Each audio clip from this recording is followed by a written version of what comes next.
স্বাভাবিকভাবেই অভিমান করার সমস্ত অধিকারটা ঘরের যিনি নারী যিনি বা যিনি প্রতিমা যিনি উনিই করেন বেশিরভাগ। অভিমান মান ভাঙাতে হয় সবচেয়ে বেশি, বেশিরভাগ এমন খুব না, এখন তো বৃদ্ধ হয়ে গেছে, মান ভাঙানো যখন সময় ছিল প্রয়োজনে তো মান ভাঙাইতে হয়েছে, এবং আমাদের মধ্যে খুব মিসআন্ডারস্ট্যান্ডিং কোনোদিনই হয় না। এই কারণে বিয়ের পরেও উনি উকিল আমি উকিল, সারা দিন একসাথে, বোঝাপড়াটা খুব শক্ত, খুবই শক্ত। সকালবেলা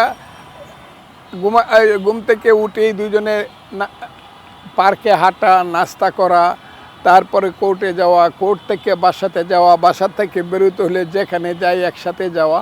এইটা বোধহয় একটা উদাহরণ বাংলাদেশের, যে আমরা দুইজন প্রায় 24 ঘন্টা একসাথে থাকি। কে আগে মান ভাঙাতে যান? মানে প্রথম দিকে হয়তো যখন বিয়ের পরে প্রথম দিকে মান ভাঙাতো আর কি, এখন আর ভাঙানোর প্রয়োজন মনে করে না। বয়স হয়ে গেছে, এখন আর মনে করে না আর কি। যদি কোনো জায়গায় মতের অমিল হয় তাহলে সেটার দিক মানে সেটা শান্ত করার জন্য কিংবা পরিস্থিতিটাকে সামাল দেওয়ার জন্য কি আগে এগিয়ে আসেন?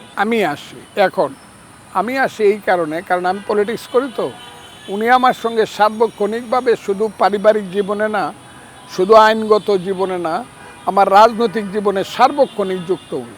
ওই যে আমি এলাকায় যাই, প্রতি মুহূর্তে তিনি যুক্ত।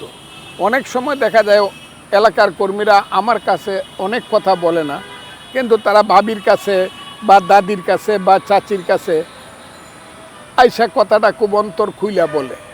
আবার একটা কর্মীকে হয়তো বা আমি ধমক দিলাম, গালি দিলাম, সে রাগ করলো, কান্নাকাটি করলো, উনি গিয়ে আবার তাকে একটু নারিশ করে দিল, একটু করলো, আয় দেখে আমার কাছে, আমার করলো তুমি তাকে এই করলা কেন। এইরকম আমার পলিটিক্সেরও একটা সার্বিক দিক বলতে গেলে উনিই দেখেন। এখন মান অভিমান করার বা এই করার কোনো সুযোগ নাই। মাঝে মাঝে যে একটু রাগ করি না আমি, তা না, রাগটা আমারই বেশি, আমিই বেশি রাগ করি না তা না, কিন্তু জিনিসটা লিমিটের মধ্যে। যে আপনি সংসদে হয়তো বক্তব্য দিয়েছেন কিংবা রাজনৈতিক সমাবেশে বক্তব্য দিয়েছেন, ঘরে আসার পরে ভাবি হয়তো সেটিকে বলেছেন যে এটা এভাবে না বলে এভাবে বলতে পারতে, এরকম হয়েছে কিনা? এইটা সবসময় হয়।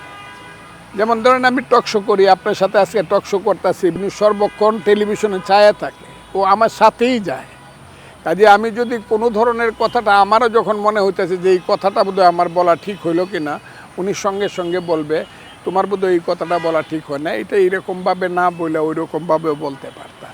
এই জায়গাটা উনি সবসময় কারেকশান করার চেষ্টা করে, কিন্তু কারেকশান করলেও আমি যেমন একটু ডিটারমিন্ড লোক, কঠিন ডিটারমিনেশন নিয়ে আমি কথা বলি। উনি যতই বলুক, আমি যদি বলি ভুল হইলে আমি বলে ফেলি ঠিক আছে, আমি পরে কারেকশান করে নিব, কিন্তু আমার ফিলোসফিক্যাল ইডিওলজিক্যাল ব্যাপারে যে কথাগুলো আমি বলি, যত কঠিনই বলি, উনি যদি না করে এটা আমি শুনি না। আমার কথা আমি বলব, তুমি চুপ করে থাকো, তুমি শুনো, দেখো কি হয়, এবং পরবর্তীতে যখন উনি অবলোকন করে তখন দেখে যে আমি যে কঠিন কথাটা বলছি এটা ঠিক আছে।